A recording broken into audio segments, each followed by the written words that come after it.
We're live. All righty. Hey, what's up, everybody? How you doing? It's your man J. Kev and Leif Taylor here, having an open and hopefully honest and authentic conversation about health, wealth, Why? Hopefully. relationships, and happiness.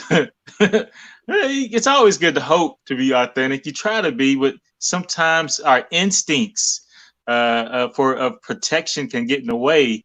Just me thinking about that, I've been watching.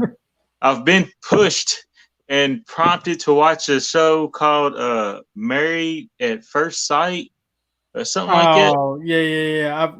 I've seen previews for. I've not watched it. Yeah.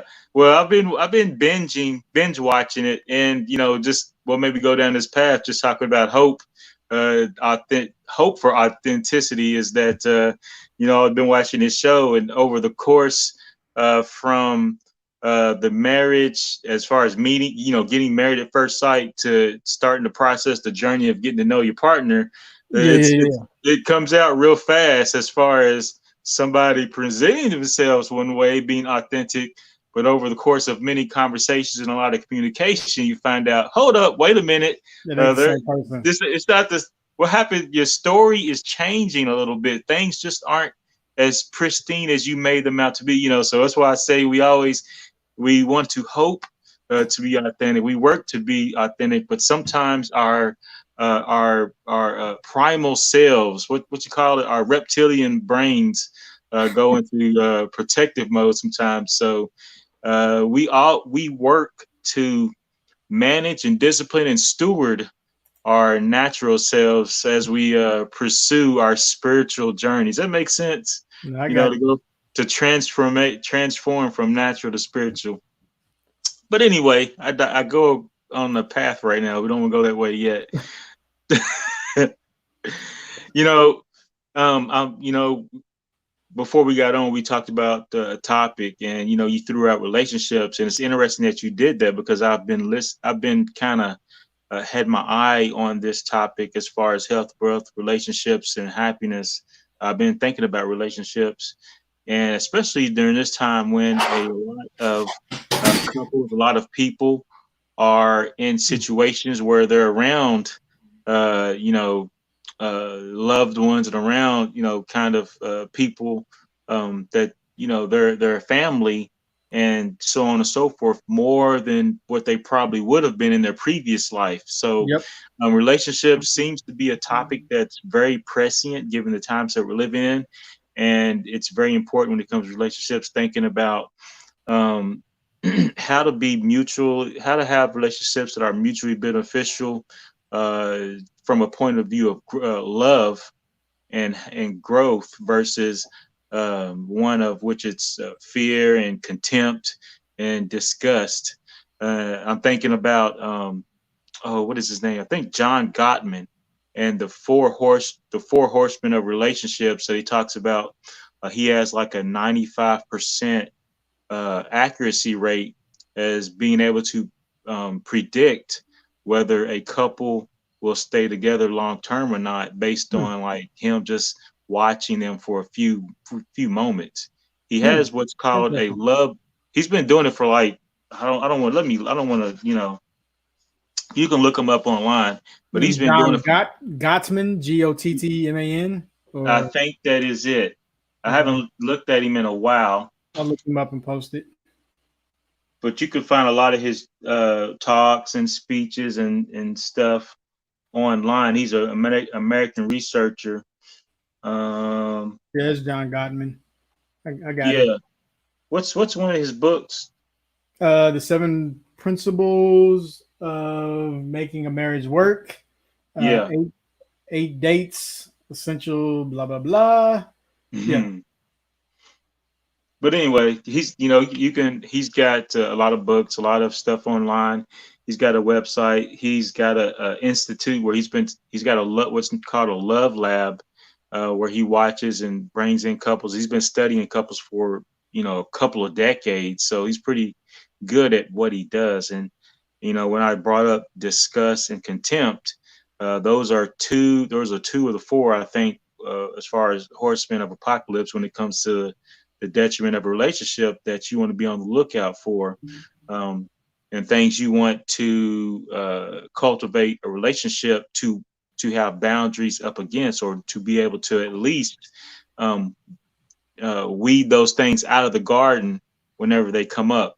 We're human beings, so those things are going to come up. So you have to know how to weed those things out and be able to have open and honest communication without fear of punishment. Yep. So when it comes to relationships, those are the kind of environments that you want to kind of cultivate if you want a relationship that's going to be long lasting, loving, and mutually beneficial for all parties involved.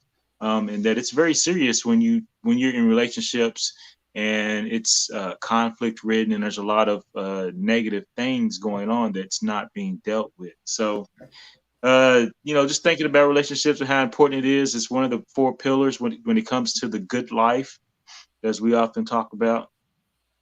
And hopefully we can talk about some tactics and strategies and some principles when it comes to relationships, and some things that are on the people's mind, that's on our audience's minds, especially given the times and that we're living in right now.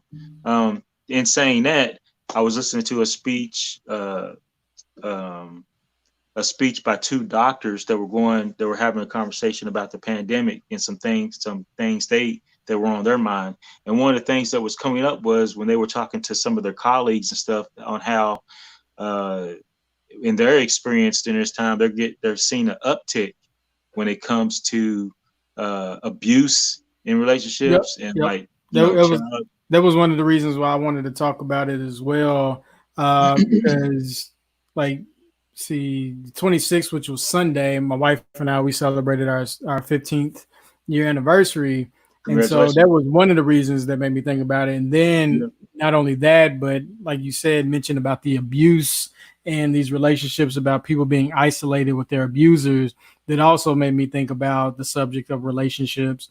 And then not only just romantic relationships, but even those between like parents and kids, just and then family members, because some people live with multiple family members. So there's lots of dynamics that are going on with the current situation for a lot of people that are living in isolation with people of variety, intermingling and all that kind of stuff. And so how do you balance all of that? How do you make the best of a cramped situation? And then we previously had talked about even those families that live in places like New York, where you normally don't necessarily stay home. You just use a house as just a sleeping station. So you can, come in, the city's so buzzing, there's always something to do. So you're really never home. And now you are. And how are you coping with those kinds of relationships, being in a cramped environment with people that you love, but you necessarily don't spend a lot of time with them. And so all of these dynamics are currently going on right now because of the whole pandemic situation and just the fear of disease. And not only that, but just adding fear to that scenario, right? Adding the fear of it. And how do you cope with that? Because now, there's an anxiety and the stress that some people are going through. And then you couple that with cramped quarters and different personalities. And so it's really a juggling act, trying to, balance all of that at the same time. And then you're dealing with boredom in some situations because you can't get out. So there's a whole lot of different things going on. And so that's really why I wanted, to focus on that aspect of it in terms of relationships.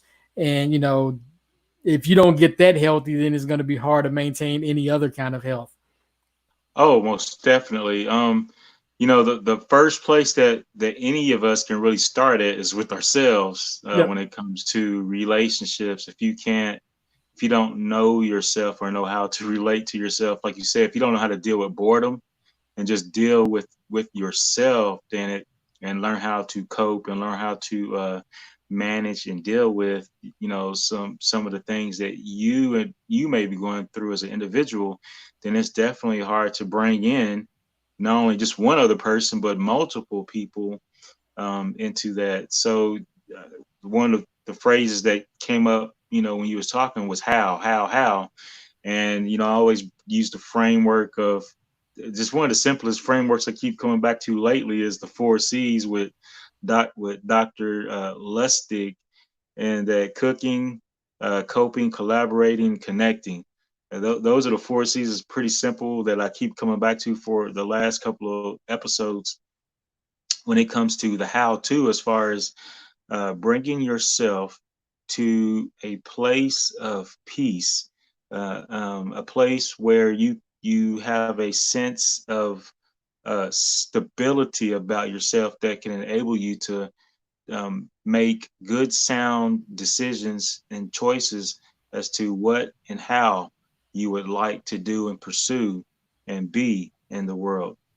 So, when you have good, nourishing food, when Yep. you have good um, coping mechanisms like sleep, exercise, like any other, exercise, supplementation, um, when you have something to live for outside of yourself, talking about collaborating, when you have something to work with or work towards that's bigger than yourself, you don't have to think about yourself.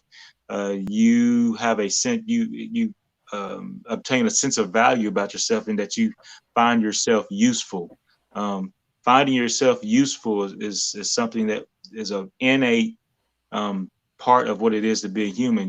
We have legs, we have hands, we have feet, and these are Yep. designed to move and designed to participate in the collective, or as a designed to do something. So, uh, given that you might find yourself out of work, then maybe try to find yourself to give yourself some to occupy your time. For example, one of my customer stops today, um, it was at a business, but they, Hmm. you know, they're still doing pretty decent during this time, but not like they used to. Yeah. So Yeah. what they're doing is volunteer work, making meals for people who don't have the means to have meals. So they've kind of converted part of their business to just being charity, and getting volunteers to participate in making meals for people that don't have meals. Hmm. So again, finding yourself uh, wherever you can to make yourself useful. That's one of the C's, and the other one is to connect, whether it be over the internet like we're doing now, or just making a phone call, or just shouting at somebody out the window, having a conversation that way, however you can, to make sure that you have some kind of interaction that's beneficial with another human being. That's very important. I was listening to a show on YouTube with Dr. Hyman, and he was talking to, I think it was a former Surgeon General or former somebody who never expected for loneliness to pop up on their screen or their radar, as far as something that's really major when it comes to disease and when it Okay. comes to maintaining health.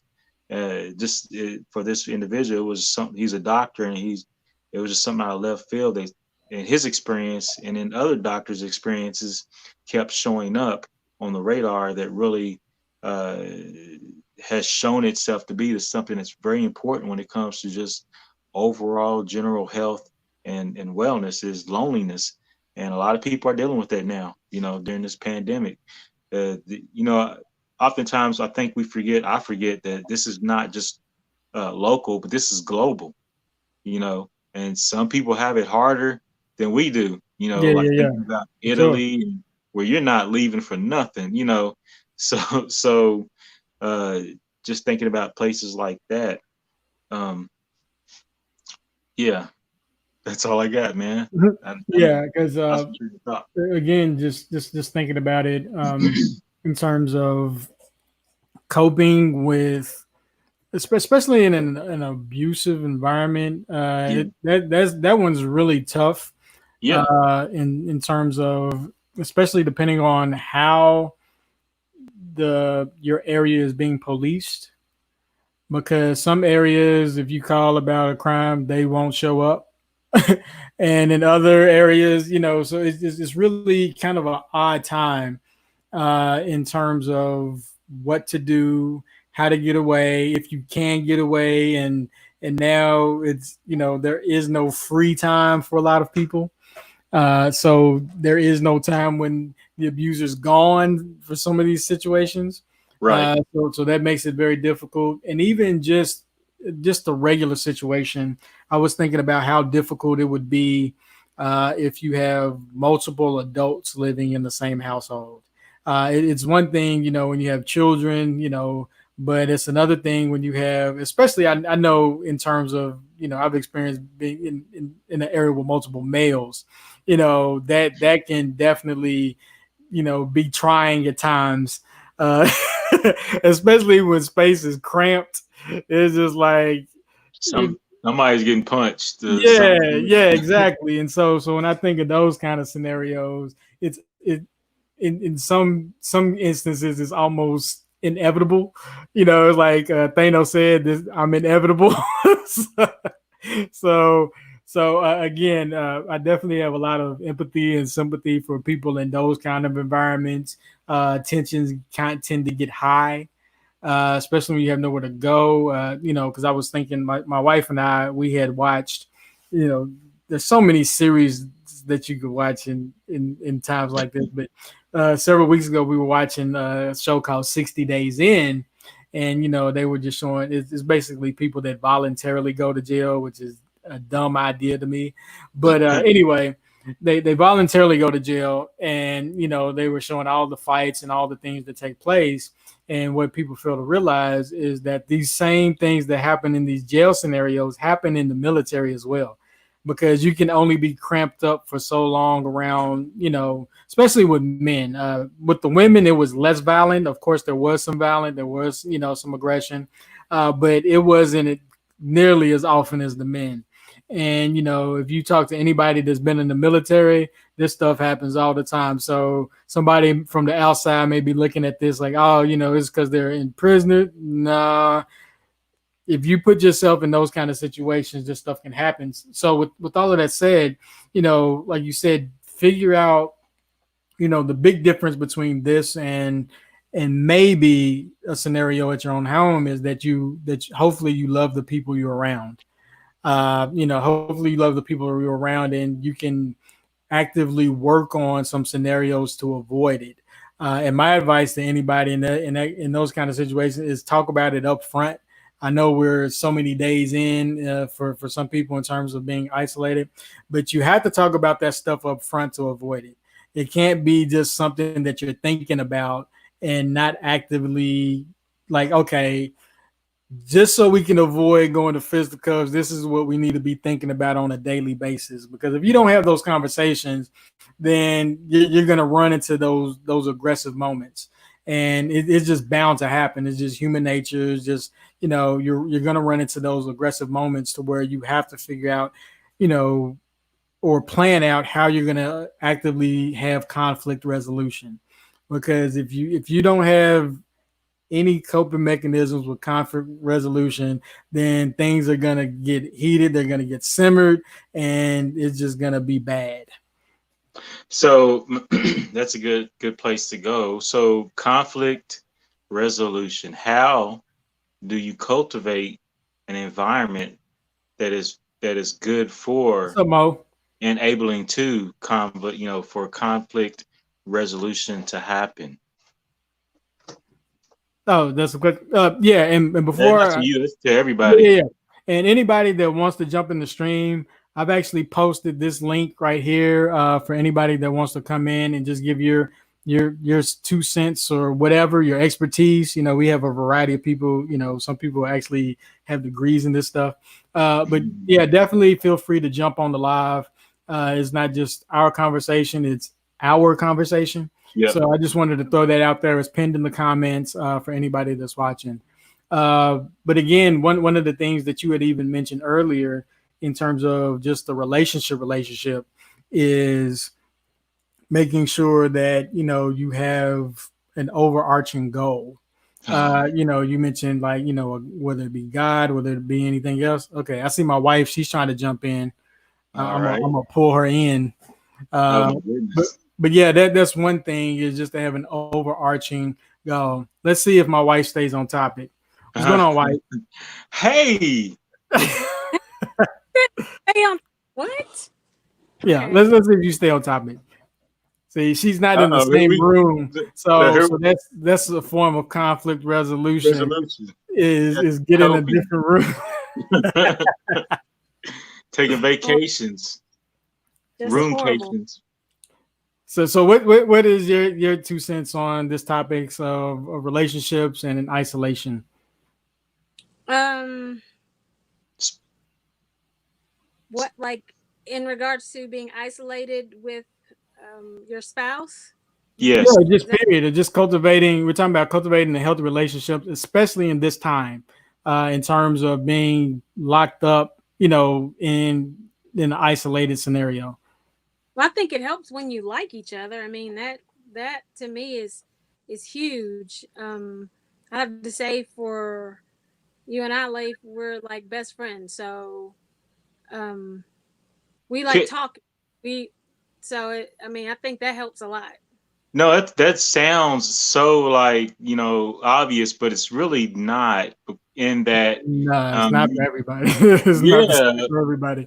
and you really don't realize it, or a lot of people really don't find that out until you actually are in a situation where you are locked up or kind of with somebody longer than what you anticipated. I know over the years I've ran into a lot of couples where somebody would say I could never be with my significant other for this long, but Yeah. yeah. So it just made me think over the years of like what to look out for and some things to kind of keep in mind when it comes to my relationships, whether it be my significant other or whether it be just any family member, period. Yeah. Just to be just to be on the lookout something that sounds so obvious and simple, but like we were talking about earlier, how we all have instincts and like primitive instincts to like shade and hide and keep undercover true and our real authentic feelings and emotions and thoughts when it comes to other people. Um, so just looking at you two, would you say that cultivating a relationship that is loving and open and allows for somebody to be authentic regardless of how they're going to be received, is that great? Is that important? Absolutely. I would say for both he and I, we probably share a lot. It's and there's no fear in Okay. sharing because sometimes you can be embarrassed by the things that you might have, Yep. gone as a kid or things as a, in your 20s or whatever. And he and I, we've never had problems sharing that type of stuff because I feel like if you can't share that with your significant other, then that might be a relationship you want to think about. I mean, I have several friends that I can share things with as well, but having a significant other, that's a totally different, I mean, I don't live with them. I don't, you know, wake up to them or anything like that. So that's, you have to have a deeper intimacy with your significant other. I just, I don't know. Um, So to me, being able to share with somebody and is their response when you share, is that very important?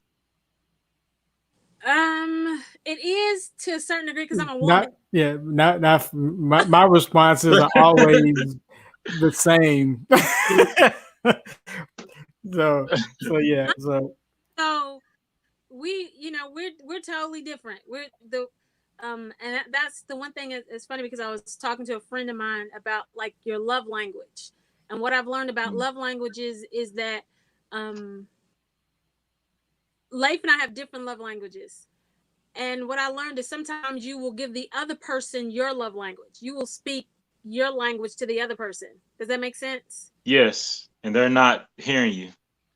Right. It could be that I like gifts and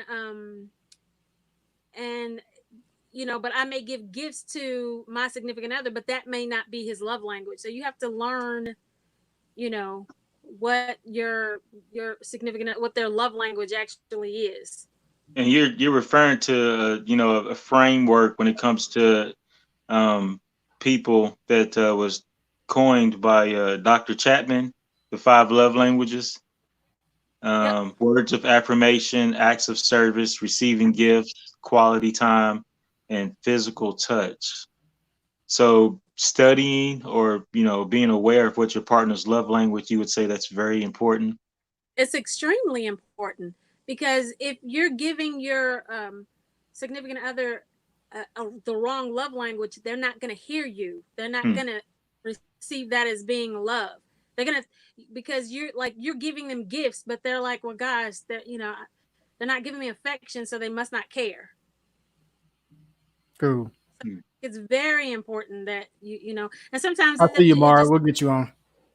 You like ask questions. You know what I'm saying? It's like, okay. Right, because for a woman, I'm going to say, as a woman, we kind of want guys to figure it out. We don't want to have to tell you, but I've learned with men, sometimes you have to tell them, sometimes it's so simple. Yeah, but women, we want you to read us, to all that good stuff. So you want us to read minds? Pretty much. I'm gonna give you an example. So sometimes. Oh. Hold on. Hey, Mar, mute yourself real quick. Big Mar. Yeah. Anyway, keep going. Yeah, he muted himself, so no feedback. I'm gonna give you a quick example. So Leif will sometimes have to say to me, like, I'm the type that I listen, like if he has a favorite food, or he's thinking that, I'm gonna listen and like, okay, so he wants some new socks, or he wants, and then I'm gonna do what I think, is gonna, I don't know if I'm even explaining it right. So he says, of Cocoa Puffs. I'll go out and buy the Cocoa Puffs simply because he said it. Do you see what I'm saying? So for women, because that's kind of how we operate, we kind of want you to listen, because sometimes we might throw cues because we listen for cues. Whereas men, sometimes you all just don't. But you said something important in that you said that you had to learn, or you're aware that, hey, I'm aware that men in general don't operate like that. So are you saying men, or are you saying me? Like, are you throwing cues right now? I was trying to be politically like don't tap dancing correct. She's like, men. Exactly. No, literally sometimes men, wouldn't you say you're like that? Like, yeah, I am. You just tell me. I ain't got time for all this. Women want you to catch the cues, whereas men you're just not like that. It's not how you're wired. And that's one thing I think sometimes women forget, is that, like, we're totally wired different. I don't care, what people say. We're totally wired different. You all are wired a specific type of way. Most men, I'll put it that way. And we as women are wired a specific type of way. It's just most women are nurturing. So what say you, Big Mar? Yeah, unmute yourself. Well, I mean, when it comes to what Shauna was saying, I can understand that a lot of women are nurturing, but some women are cold. I just think it just boils down to the personality. And I truthfully think long-term relationships tend to be the opposite attracts more so than not. I think you usually have, because I think it's about balance, right? You can't have too much of one thing. Otherwise, you'll be out of balance and you won't have the other one to kind of bring you back. So, like, these two here, I don't know if my fingers are doing right. Those two there are like perfectly balanced. Like, if you've seen them, they are very balanced with each other. There are things that they really are alike about, but when you look at how even their personalities are, they're very, very, very balanced people. And that's why their relationship looks so smooth, you know what I mean? And that's why their kids are awesome. You know what I'm saying? So it's like, at the end of the day, it's like, I think that's what it all boils down to, is just, if you understand your personality and understand, like Shauna was saying, your love languages and stuff like that, and if you find somebody who who doesn't do exactly what you do, but complements what you do. That's the thing. Man, that's key. Yeah. Yeah, I think it's a complementary thing. It's like Leif with colors, right? Like Leif understands complementary colors that work together. Like certain colors ain't gonna go together because they just not good. And sometimes that's because they're too close. I remember Leif showed me this thing, and I don't mean to take it into an analogy with design, but Leif showed me this thing where you can like use this piece of software that lets you see the contrast between two different colors to make sure that they're not too closely related. Otherwise, you won't get definition. You get what I'm saying? And if you think about that from a relationship standpoint, man, it's like if people are too close together, there isn't a good definition of who each person is because they become too much of themselves, too much of each other, that you really can't get those nuances that make a person who they are individually. And I think you have to have individuality in your relationships because that's the only thing that make it fun. You know what I'm saying? Like, for real, like you gonna find people that you gel with. Like I told Sharice, I said, even from a male perspective, most of the men I hang with are some chill cats. Like the dudes that I've had long-term relationships with, they not like me. Like me, I'm crazy, wild, off the chain. Like there was one of my friends drove with me to North Carolina and literally didn't speak more than 3 words once he got around other people. You know what I'm saying? Like I was like, man, they probably thought you was my goon or something. You know what I'm saying? I was like, for real. But he's like, with me and him chilling, tripping, laughing and stuff. But then when he gets around other people, he's so chill that it's kind of like, man, he ain't the, you know what I mean? So yeah. I think an opposite attracts thing is extremely, you know, is a big thing. Because I like I used to tell Leif all the time, I always looked up to my grandfathers, because they was like the opposite of me too. Like they hardly said anything. They was real quiet. And I always like, man, how can I get into that mode? And I found myself hanging around people who are like that. Now, when I got married, my wife's nuts. So I don't know where that came from. Like, but the thing is, she's so nuts that it makes me be reserved in public. You know what I'm saying? So that's the complimentary part of it. So yeah, that's my say so on what's going on with this thing. With Sharice walks in, Lamar. I know I turned into a little something. You know what I'm saying? Like for real. No, that's on point. Talking about the extremes, but. And yet you have to have a common core value system that holds the extremes together, kind of like a bird with big wings. You know, you got one over here, but they come together in the middle. One of the things I noticed about, you know, with you and Sharice and Sean and Leif, friendship. How important is your friendship? How important is friendship in a relationship? I think to be honest, I tell my kids this all the time, it's number one. Like, because there's going to come a point that your spouse is going to be fat and ugly. Right? So it's like, if you're not cool with that person, man. You know what I'm saying? If you ain't just their friend and can be chill with them, it's like my wife became my best friend. Like she was a good friend, but she became my best friend. You know what I'm saying? Like, that's the thing. And if that happens, like I was talking to my kids, I said, think about it. How many of your friends do you get in fights with and then y'all cool the next day? But boyfriend and girlfriends can't make it through fights. But all friends, best friends usually make it through fights.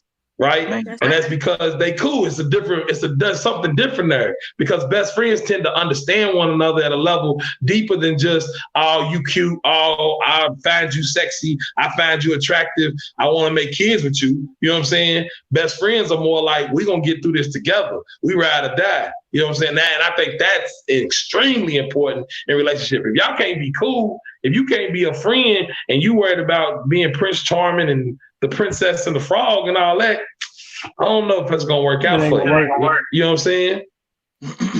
Just from a pragmatic standpoint, I was thinking about the same thing when Shauna was talking as well, is the fact that if, you know, utilizing this situation in this scenario, COVID.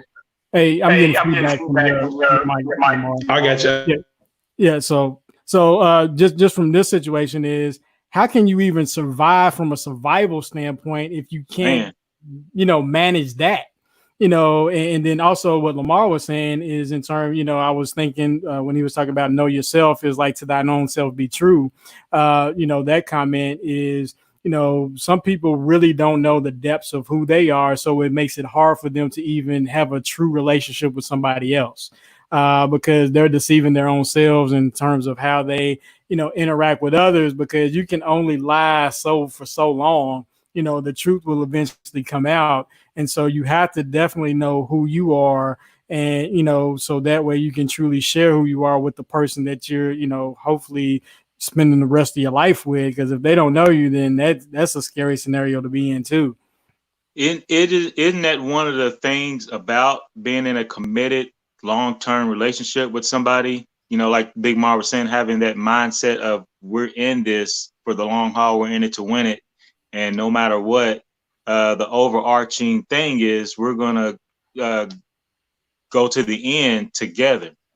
And one of the things about relationships is that it places you in hard circumstances and situations that exposes a lot of your faults and weaknesses and a lot of things, the ugly things about you that you really don't want too many people to see.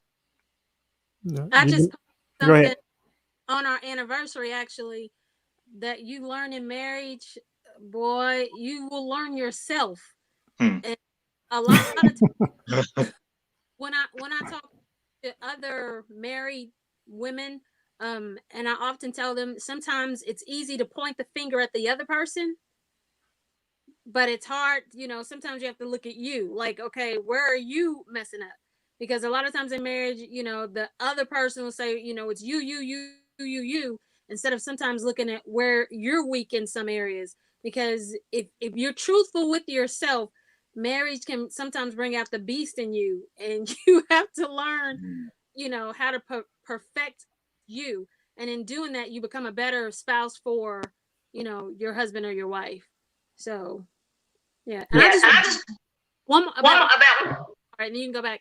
I just want to say I'm glad that Lamar and Leif are on, because Sharice and I, another thing is like, they had a dream, right? And they were gone for long periods of time, and it's like, I'm not a jealous person, and neither is Sharice. So it's like we were like super chill about it. And that's another, it's like, we both wanted our husbands to be happy. So it wasn't, I don't think either one of us gave them a hard time about, what they wanted to do.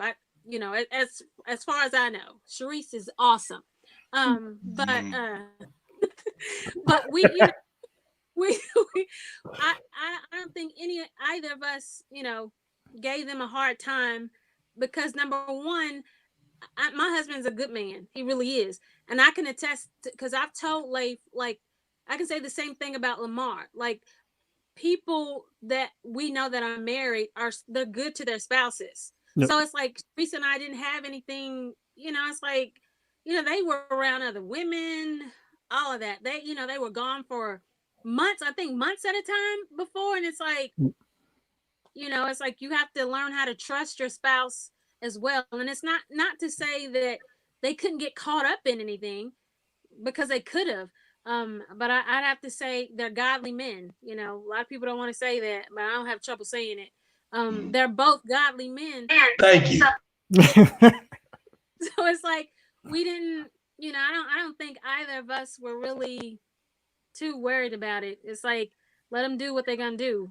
We knew that they were just trying to provide for their families, and we knew that they loved us. They loved their kids.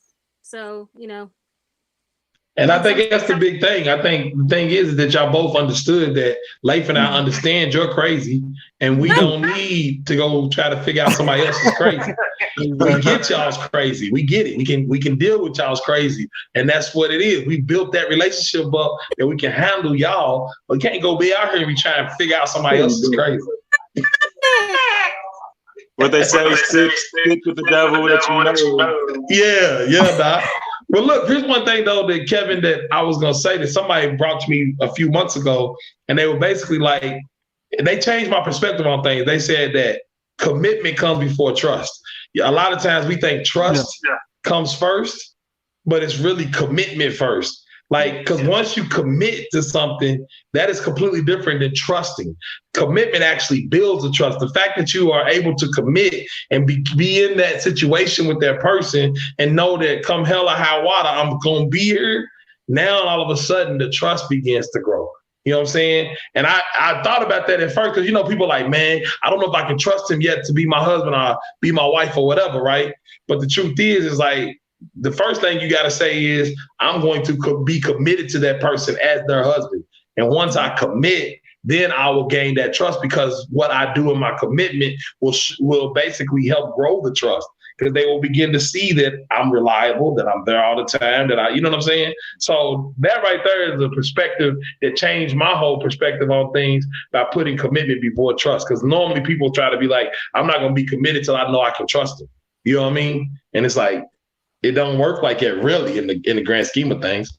Man, that's very powerful and that's very counter culture and that's against the narrative that we're trained and indoctrinated to carry around, and that, you know, we're trained to say I'm gonna marry the person I love, when you can also say, like you said, you can say I'm gonna love the person that, you know, I marry. When I'm saying, I'm thinking about the show that's out now, Married at First Sight. You know, they get married and then they start back on that. Well, I had to loop it back in. I had to close that loop.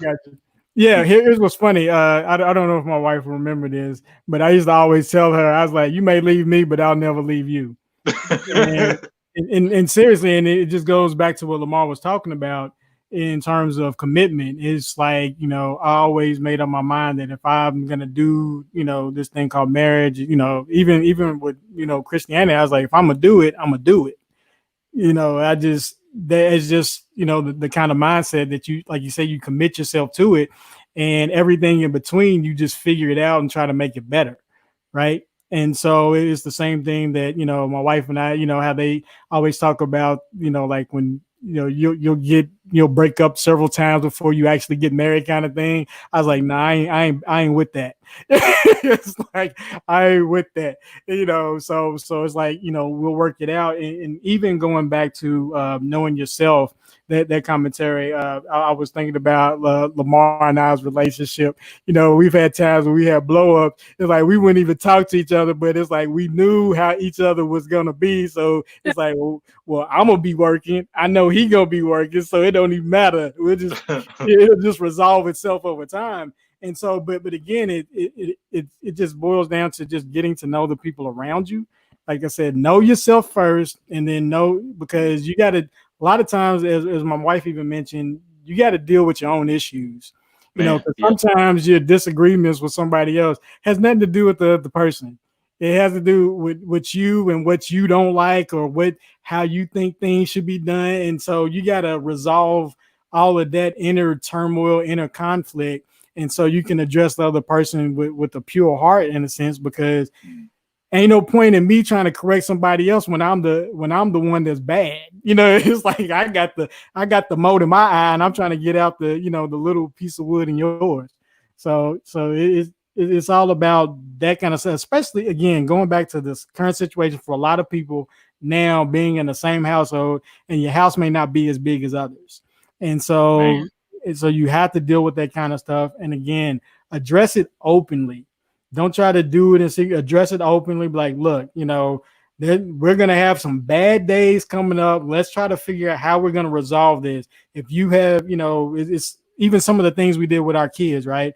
If something's bothering you, you know, go into time, you know, go somewhere, let us know. Or even like the 60 days in, I'm going to bring you back in my show analogy. And 60 days in, there's like, you know, if things get too overwhelming, do the sign, you know, like the sign for one of was like, you look at the camera, just do this so we can come rescue you, kind of thing, right? And so you have to give people those signals. Or even my wife and I, we'll be like, okay, you know, is now a good time to talk? Is one of those kind of things, right? You know, you can tell, you know, you read body language. You should be able to read body language if you've been around people, and you can tell something's not right. It's like, okay, is now a good time to talk? You need a break?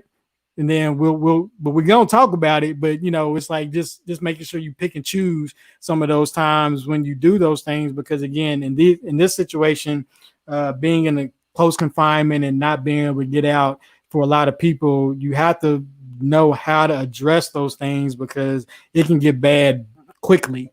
And it's just like the military, they do drills. Sometimes you got to do drill to make sure that you know how to, to deal with things in a stressful situation. I just want to say one thing. So I'm the type of person, even though it seems like I'm such a people person and like our personalities, life and our personalities are totally different.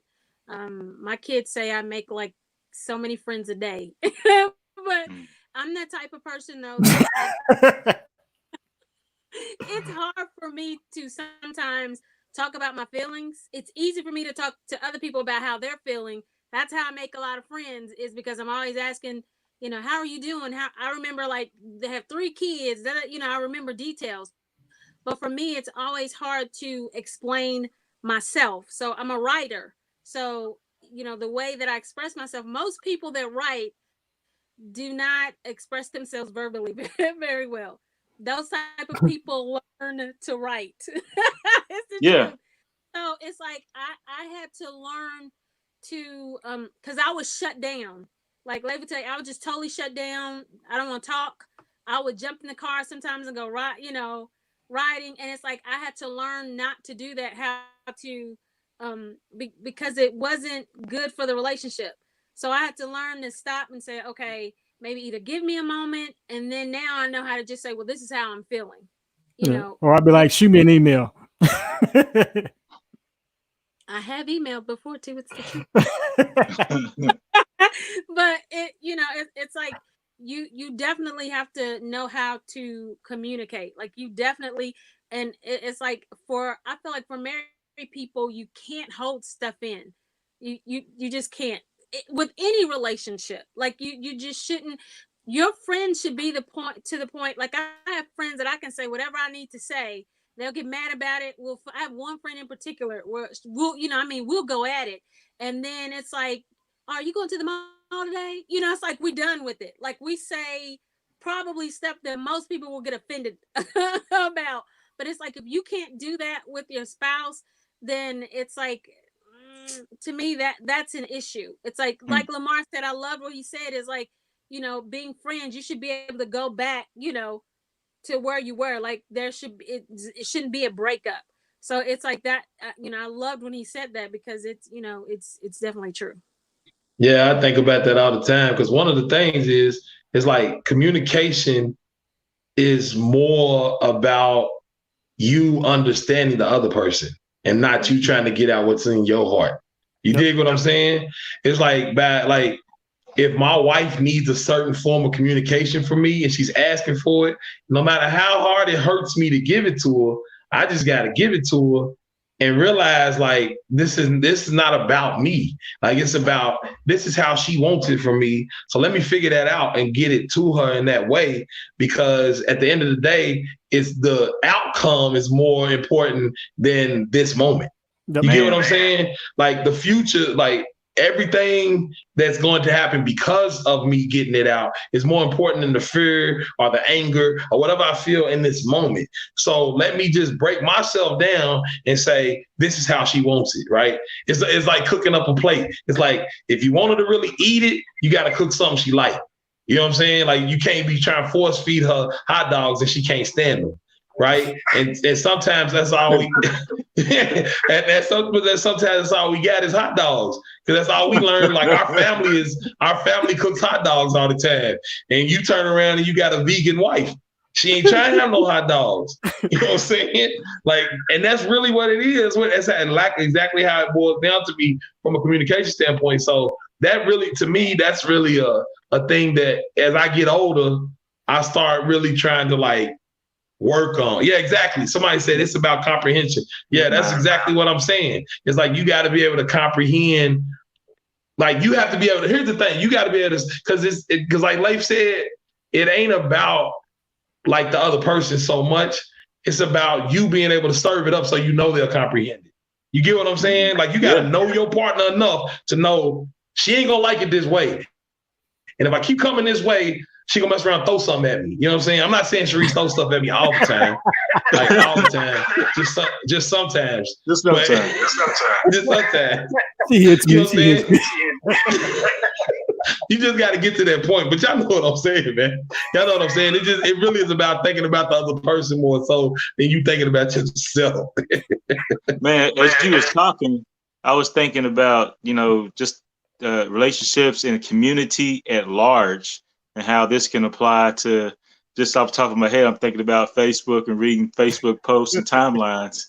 How sometimes my initial emotional response to something I read, I have to pause and say, wait a minute, you want to maintain integrity and maintain community and maintain a good presence and make sure that the other person is free without retribution to have their opinion or view. So I'm just thinking about that and how that applies not only to, like you said, personal relationships, but also community relationships in the larger scheme of things too. Yeah, a lot of times it's just wisdom. Because because me and Mara talked about this before, even my wife. Some people you just know are going to be extremely volatile. Okay. it's just gonna be extreme. He got off on that. and so you just have to make sure that you know how to approach certain people in certain ways at certain times, right? Okay. And again, it's just wisdom. And I think this was what happened. I think about feedback. I'm sorry, I had to leave real quick. My facial expression was telling too much. but it's even my wife and I, we were talking about the state capitals and all the people with guns and all of that kind of stuff, right? And regardless of how you feel about them, you almost have to still use wisdom in that situation on how to approach, right? It's like how to approach, because something could pop off in the wrong direction instantly. Yeah. And so you just have to be mindful of scenarios and situations. It's just being aware. You have to be culturally aware when you're in certain environments. I remember times Lamar and I walking in certain areas in California, and it's like, okay, you have to be culturally aware of what's going on at that particular time. And this is in any situation. I tell my wife, if you're going out, make sure you pay attention to the environment and those kinds of things, right? So again, just going back to what Miles was saying, is it's about comprehension, is understanding where you are, understanding the scenario in which you are, and even understanding the sensitivity of different situations when it comes to, dealing with relationships. For example, if somebody, you might crack certain jokes around certain people, but it's not always the right time to crack those jokes. Something traumatic may have happened that makes that joke inappropriate now. You know what I'm saying? And the joke could be innocent, but somebody may have gone through some trauma to where telling that joke at this time may not be the best thing, right? And so It's just about the comprehension and just understanding what's going on in a relationship, because the dynamics of a relationship change from day to day. It could change from minute to minute, depending on scenarios, depending on moods, whatever. All kinds of things can happen. And so just, that's also, going back to the form of communication, is just understanding what's happening at the particular moment. And it's not to say you're going to be a relationship expert 24/7, because you're going to mess up. That's just the nature of being a human. I mess up with my relationship with me. so it's bound to happen between, but again, just going back to, one, the commitment, two, the love, because, love, it compasses a whole amount of sin, right? Just all sin, to where, there's going to be some things, and I'm not talking about overly traumatic things. Sometimes, you just may not like, what's being cooked. Sometimes you just eat it anyway. It's like, okay, if I wanted to be better, I'd have made it myself.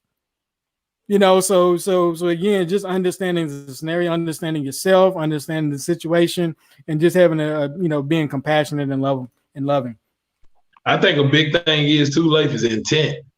I think people can, like, the longer you've been with somebody, they can understand your intent. And I think that is huge.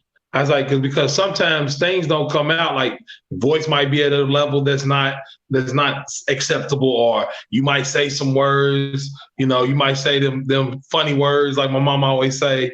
Things might come out of your mouth, you know what I'm saying, that are not necessarily what you really want to say.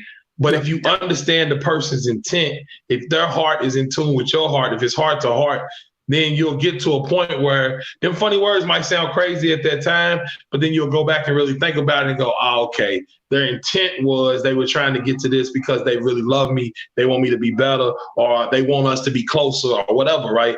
And sometimes it just, you got to know the other person. You know what I'm saying? You really have to, because for some people, silence is louder than yelling. Yeah. Like some people are so cold-blooded that them being silenced is just the same as somebody yelling. And it'll hurt just as worse. You know what I'm saying? It'll hurt just as bad. Like, it's like, man, you didn't say nothing? Like, nothing? You know what I'm saying? You know what I'm saying? And it hurts people, man. And you will realize that. You know what I'm saying? Because then you will realize that you being silent in a situation where you probably should say something, that it can actually hurt somebody as much as you yelling something. So you got to understand intent so much. And that the only way you're going to get that is from communication in the first place.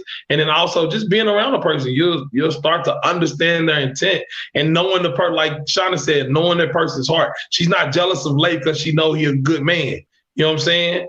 Like, I got jealous of Leif because he was going to the club with this Indian dude all the time. When I asked him to go to the club, he wasn't ever trying to go to the club. So I was jealous. You know what I'm saying? After a while, I had to tell him, like, Leif, bro, we don't even go to the club. I know you like to watch him dance funny, but dawg, you know what I'm saying? I know you like to laugh at him while he's dancing, but dawg, I'm trying to go to the club too. You know what I'm saying? So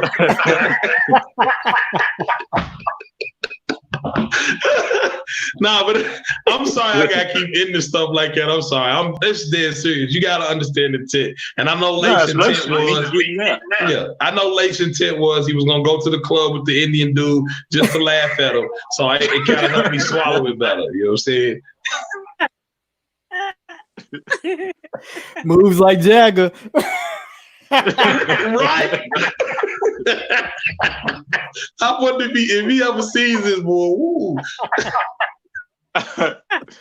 Oh man. Oh man. Oh, Kevin got that face. Yeah, it hit, man. It hit. Yeah. So anyway, I'll do a summary and then I'll let Kevin. Okay, go ahead. I just want people to understand that you will have conflicts as well. It's like most people. That's life. Thinking that you're not going to have any conflicts, that everything is going to go smooth. I'm going to tell a really quick, funny story. So, better not be about me.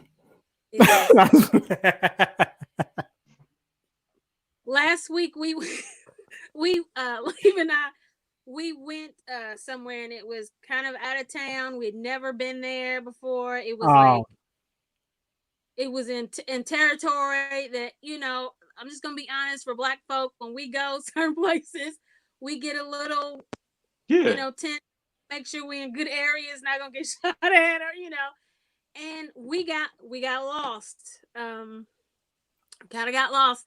And my mind, I think a specific type of way. And so Leif pulls into this parking lot and he's not facing the way out. So I'm telling him, hey, turn the truck around so you can face out. So he was like, he's already mad because we're late. He's already mad because the girls, you know how he is, Lamar. The girls why were we late? Because I had stuff to do. I had stuff to do. Late, believe me, I know why you was late, but okay. I had stuff to do. But so it was tense. Like, and it was a good maybe 30 minutes, the GPS took us the wrong way, like the whole nine. So it was, but the thing about it is, like, we were cool when we got to the place. We were good, but it was tense getting there. And then there was another couple that came after us who had this same issue. The wife she was so PO'd. She didn't get out of the truck. Like, she was heated because it's like in a place, you know, and Leif was like, why are you getting uptight? Why? And I'm like, I'm not uptight. I'm just telling you, you know, I have a prepping mind. Turn your truck around so if something goes off, you can just drive off. So it's a conflict, you know, I mean, because Leif and I, you know, Kevin is hurt. Yeah, and you sound like you was going to a COVID-19 party or something. That's what's going on. That's what it was. No, that's God was down trying the to tell street. you We don't have something. to leave town for that. Yeah, God was trying to tell you something. You don't need to be going to no COVID party. That's what was going on in that situation. So stupid. Oh man, see you on Facebook Live in the COVID party. We distanced a little bit. Plus, y'all went out of town. I'm telling Uncle Andy. It was in Georgetown, so it wasn't out of town. It was just kind of in the Yeah, my wife. That's why I was like, she making it seem like we going cross country trips. Thanks, Lamar. That's like going to it's like going to the mall or something. It's the same distance. But it seemed like back like in some sticks. I didn't know where we were. Like we heard people shooting guns. Like literally you could hear them shooting. So I'm just telling Leif, you know, so if we need to, you know, roll out, and he's like, you know. I wasn't worried. Leif is a ninja. He knows kung fu. It is Lamar. Like Lamar said, some people are silent. She's like, do something. I was like, we good. She wasn't hearing me. Turn her up. She's like, you better do something, Leif. You got us out here in COVID. Somebody gonna do a drive-by coughing. The